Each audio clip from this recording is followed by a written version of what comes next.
The other team that missed out was Canada, obviously, and we had been talking about Canada throughout our Olympic coverage. Poor Jamal Murray and Canada Jamal Murray, Jamal Murray, Jamal Murray. went out in the quarterfinal versus France. I would say Jamal, that might be. I don't know if that was his worst game of the Olympics. I don't know where you guys would Hard to say, but pick. It depends on what you're evaluating. In yeah, terms of like yeah. overall, his overall game, I think it was his worst game of the Olympics because he was like worse decision making, higher volume on the same bad efficiency or maybe worse efficiency. But he also started to move better than he had in any other game, which is what I was most concerned with as a Well, fan yeah. of the team. The intensity was up more because it's a single elimination. So there was a time to start picking up the intensity and movement. It was then one of the only like silver linings we were taking from Jamal was the assists and like the assist turnover ratio where it's like he had 5 assists, 0 turnovers. He's facilitating on the team at least. This one he was probably his worst. I don't remember what the exact numbers are, but he had not many assists and more turnovers because he was dribbling a lot into the paint and Mm. trying to pass back out and then just throwing passes across the court that were just getting intercepted. I don't know if that's the defensive 3 seconds kind of thing where he's maybe used to bigs leaving the paint and then he's going in and just like even just trying to create rim pressure without Jokic. I'm not trying to say he's only maximized by Jokic. I believe in Jamal's skills just on Yeah. any team, but it's definitely harder when you're not playing with elite bigs and rollers and things like that. And Or he's not just even, good ones. They yeah, don't and need to he's, be elite. Yeah, yeah, I exactly. mean, Canada had no yeah, one. yeah, because their front court was pretty lacking on Canada. Yeah, I think I made a few tweets where I was saying the issue I've had with the Jamal Murray discourse is like you don't have to deny that he's been bad for the Timberwolves series and for Canada, but that's what a 12-game sample size. People are starting to rewrite what he was last regular season and just in general. Like, he's been a good regular season player pretty much his entire career, but because he doesn't average 25 a game, it's like, oh, he's a fraud. He's only good in the playoffs. It's like, no, the numbers are pretty much the same. He just has more Yeah, volume in the playoffs. right. Like he's still someone who takes pull-up jumpers. He's still someone who takes difficult shots in the regular season. It's not like he's just getting bunnies at the rim and then all of a sudden in the playoffs he turns into Superman. It's pretty much the same player on a bit more volume. And we've seen that for 3 years straight, even after the ACL injury. So I'm not concerned that like he's only had like a fluke playoff run. It'd be more of a shock if he fell off because we've seen him be good for 4 years in the regular season and in the playoffs. Hmm. It was the injury. Like he didn't look the same moving, particularly in the Timberwolves, and then I think he caught a bit of burst back for Canada. But he's the kind of guy where he's always going to believe in himself, which works out a lot of times. But sometimes when he's not got it going, he's not going to change up his mentality. Is the thing. So that's what I think was annoying Canadian fans who haven't seen him play enough. Where it's like he'll take 15 shots even if he's not been shooting well the entire tournament if they're there to take. Hmm. And when it goes wrongly, it's rough. But I wouldn't have any major concerns unless the injury just becomes a thing. But over his play, he's not some Jokic makes his job easier. Obviously, that's not you don't have, that's fine, but he's still a good player, good playmaker, really good shooter. Not many players can shoot at the level he does. That's what gets overlooked. Like his pull up Hmm. yeah. shooting off those Jokic God. screens, you have to be able to shoot at pull up jumpers, and he does that. In the regular season, you have more time and more games to kind of go through slumps. So it's easy to see from the outside you're slumping in the regular season, and obviously the playoffs is a heightened version where Mm. he had a game where, this series where he was not making any shots, then he ends up hitting the game winner at the end. Teammates told him to keep shooting.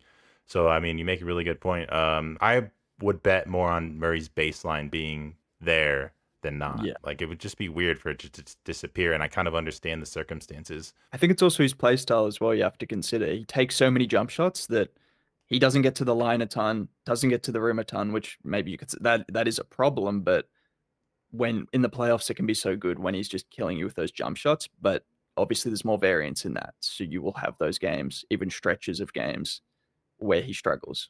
But generally speaking, over an 82 game season, you've seen him be a consistent jump shooter. So why would that change? It just Yeah. might be a bit more susceptible to variance than obviously Jokic's game or other players' games that live around the rim. Yeah, Jamal really does have like the complete opposite kind of game, right? Where you Yeah, there's this like least efficient metronome shots with like possible. the Yeah. highest of floors because he takes, like you said, the most efficient shots, and Jamal takes like the least efficient shots. But when you consider the ceiling and what it can unlock for you in a playoff setting, it's, completely different. You guys were talking about how Jamal looked in the context of Team Canada. That particular game versus France, I thought was actually the game where there was the least variance between how Jamal was playing and how the rest of the team was playing, and he was playing the worst that he'd played. I just thought that Canada's offense was so clunky and so lacking in any kind of flow or specific Mm. direction. They would, come out with an ATO, and they actually like run like say a wide pin down for Shea or for sometimes it was for Jamal just to try to get something going. Or they'd come after a timeout and it would be Dylan Brooks ISO. Mm. Right. I'm just like, okay, I have no idea what the direction of this Yeah. team is. Maybe comes back to the center play where you don't have that initial screen Mm, setter that's going to create you that separation. yeah. And then from there, it kind of flows. You have the pick and roll options, you have the options to kick it out. And they have a lot of play finishes, but Shea and Jamal are the two guys that can consistently create. Jamal was struggling. Shea is a good playmaker, but he's not a great. He's not like an orchestrator of the offense where you can just give him the ball and he's going to make everyone around him better. He's amazing, but that's not really his job. So you have the RJ Barretts and the Dylan Brookses and the Lou Dorts, streaky shooters. RJ's the most talented at getting to the rim of them. The other two are streaky at that as well. So it's like when you don't have that consistent form of offense outside of Shea pretty much just cooking, it becomes pretty clunky, particularly when they don't have consistent shooters either. So Yeah. I think that was most apparent. Yeah, I agree. You were talking about Jamal like being a good passer. I thought he was actually just the best passer on Team Canada, and that was a Yeah. problem because he's coming off the bench. And I also thought Shea in particular, I'm watching him try to create his shot for himself, trying to initiate the offense for others. And he is not really a pick and roll guard. And I think that he relies a little bit too much on isolation to the point where it's he makes it a lot more difficult on himself Mm. than it necessarily needs to be.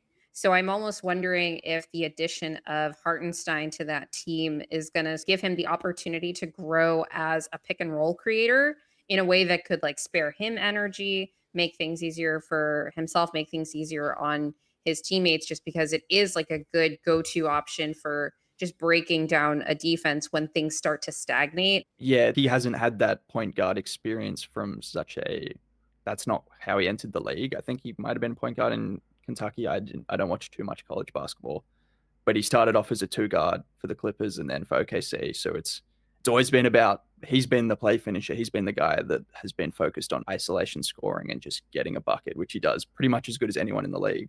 And he's slowly developed. I think in the Mavs series, he had some good playmaking. He limits his turnovers as well, which is good. Like, although he's not the best passer, he's not going to make any crazy decisions. So he's a lower ceiling, lower ceiling kind of guy on the playmaking end. But yeah, Hardenstein, it'll be interesting to see how well he develops as a pick and roll player because he hasn't had that.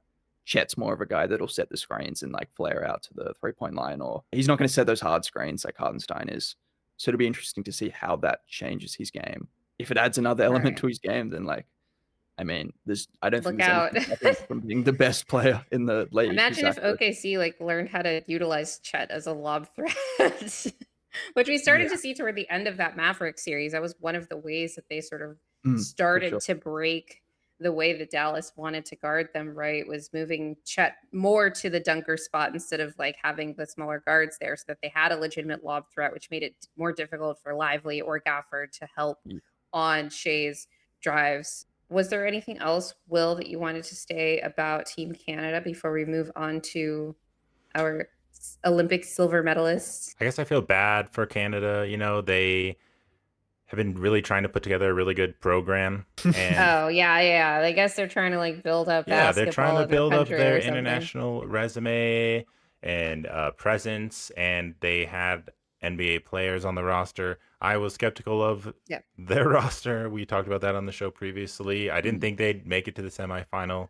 and they didn't. And to the audience, please remember to like, subscribe, share, hit the notification bell, and leave us a review. We're on all the audio platforms: Spotify, Apple Music, Amazon Music. Share us with your friends, share us with your family, share us with your enemies, share us with your family's enemies. Follow us on Instagram now. We're posting shorts on TikTok and reels on Instagram as well, at What's in a Game NBA. We also have a new clips channel on YouTube for people that just like those quick hits. It's at What's in a Game NBA Clips on YouTube. And always remember that winning is fun and losing sucks.